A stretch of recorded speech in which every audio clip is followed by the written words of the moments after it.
आप में से कितनी माताएं जिन्होंने कभी जिंदगी में 16 सोमवार करा हो? हाथ उठाओ जरा।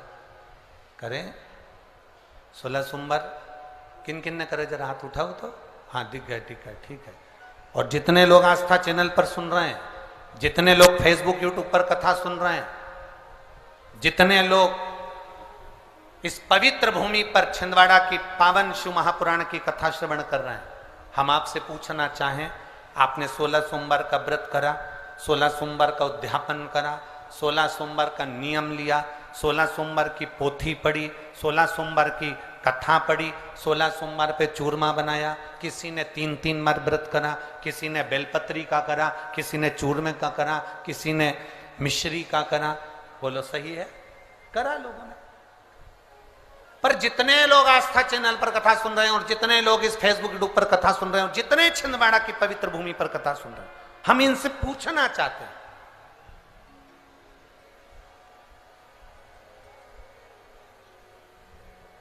5 व्रत नहीं, 6 व्रत नहीं, 7 व्रत नहीं, 11 व्रत नहीं, हमारे सनातन धर्म में तो 11, 21, 51, बोलो सही है, 7, 5, ऐसा नियम चला आया है हमारे सनातन धर्म का कि 5 व्रत करना है, 7 व्रत करना है, नवरात्रि के 9 व्रत करना है, 11 व्रत करना है, 21 व्रत करना है, 31 करना है, 108 करना है, 1008 करना है। ऐसे नियम हमारे शास्त्रों का चला आया। फिर आखिर 5 व्रत नहीं, 7 व्रत नहीं, 6 व्रत नहीं, 4 व्रत नहीं, 3 व्रत नहीं, 16 व्रत का नियम कहां से आया? 16 व्रत ही क्यों?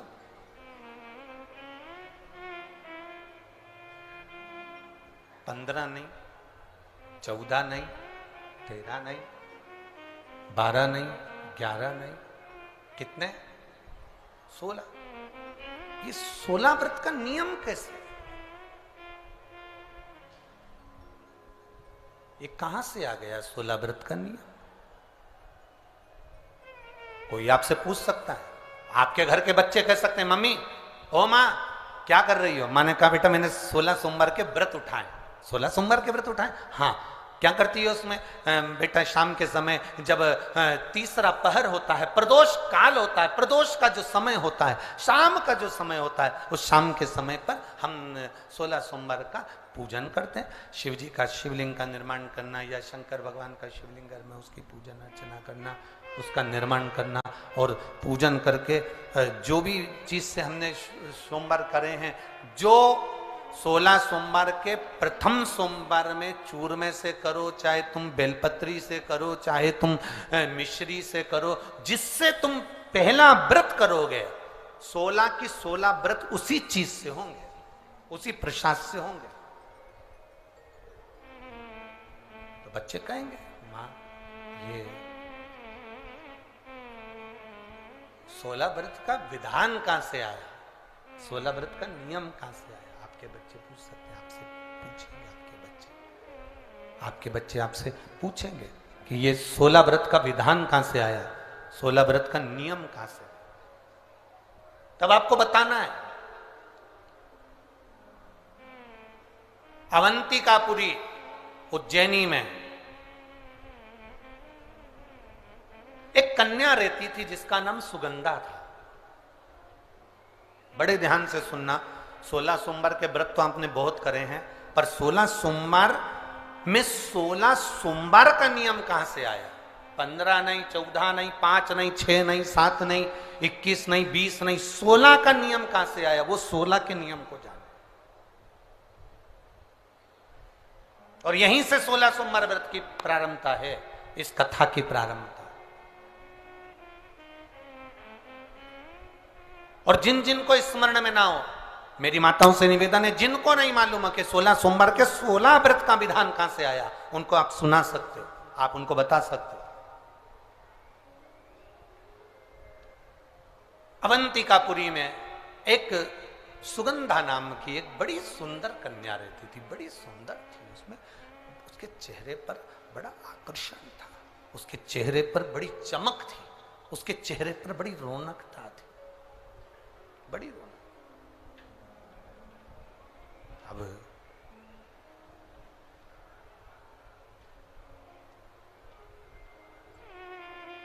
उसकी माता सुगंधा की जो मां थी,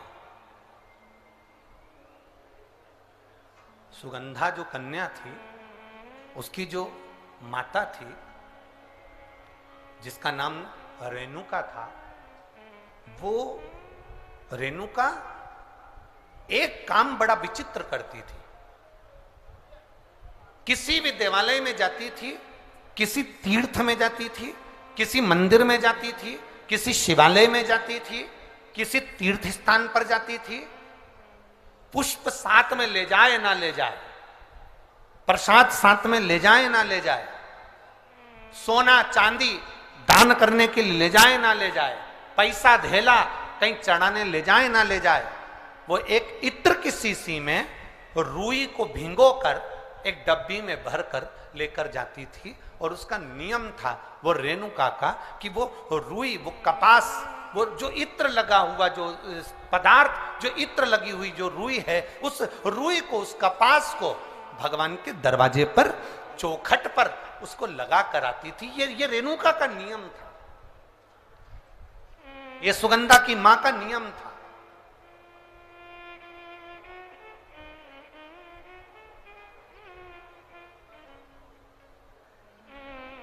एक नियम हमारी जिंदगी में हम जो लेते हैं, वो नियम हमारे लिए सिद्धता देता है। आप में से कई माताएं ऐसी बैठी होंगी जिन्होंने नियम लिया होगा कि मैं शिव जी के मंदिर में जब भी जाऊंगी, मैं देवाधिदेव महादेव के मंदिर में जब भी जाऊंगी, मैं शंकर भगवान के मंदिर में जब भी पहुंचूंगी तो वहां झाड़ू लगा दूंगी, वहां पोछा लगा दूंगी। बैठी हैं ऐसी माताएं यहाँ पर जो मंदिर में जाकर कभी झाड़ू पोछा लगा देती हो, हैं? तो आप जाकर शिव के मंदिर में बुआरी लगा रहे हो, झाड़ू लगा रहे हो, पोछा लगा रहे हो, या जो बहुत सारे दिए लोग लगाकर चले जाते हैं, जलाकर चले जाते हैं, दिए ठंडे हो जाते हैं, उन दियों को भरकर एक डलिया में, एक खोके में, एक जगह पर ले जाकर आप रख देते हो, उसका पुण्य कितना है? शिव महापुराण की कथा करी, कितना पुण्य।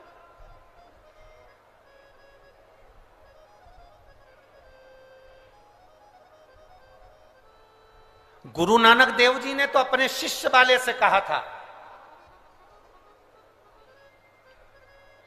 गुरु नानक देव जी अपने शिष्य से कहते हैं, संत शिरोमणि में भी शिरोमणि परम पूज्य गुरु नानक देव जी अपने शिष्य बाले से कहते हैं, बाले सुन, भंडारा करने वाला भंडारा करे, लंगर करने वाला लंगर करे, चखने वाला चखे, करने वाला करे।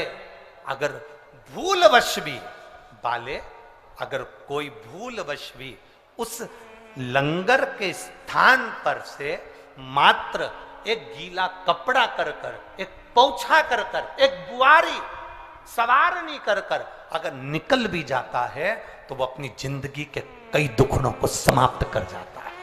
गुरु नानक देव जी कह रहे हैं बाले से।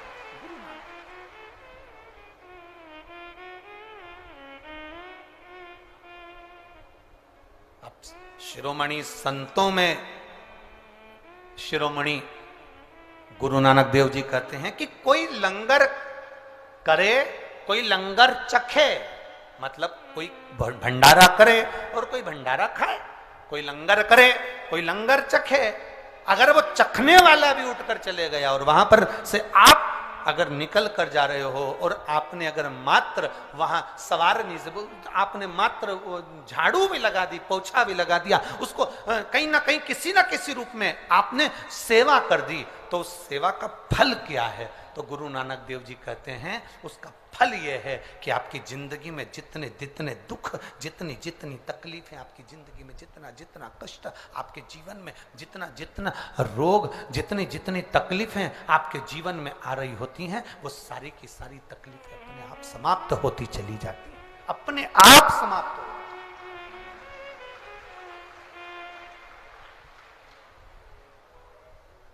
अब रेणुका नियम था, एक इत्र की शीशी में से इत्र निकाल लेती थी, उस इत्र को रेणुका वो भगवान की जो चौखट थी, भगवान का जो द्वार था, भगवान की जो दरवाजा था, भगवान का जो द्वार था, भगवान की जो चौखट थी, उस चौखट पर उसको लगा देते। उसका फल क्या मिला? अभी इस पत्र के माध्यम से अपन ने सुना, इन्होंने जो फोटो लगाए करे सब, इस पत्र के माध्यम से अपन ने देखा कि डॉक्टर ने कह दिया, डॉक्टर ने बोल दिया कि गर्भाशय में जो बच्चादानी है उसमें इतना तत्व नहीं, इतना बल नहीं है उस बच्चेदानी में कि वो बच्चा सहन कर ले। पर पहले भी आपको कथा में कहा, देवता देते हैं पल्ला झाड़ कर और महादेव देते हैं छप्पर फाड़ कर। ये महादेव की देने की रीति बड़ी विचित्र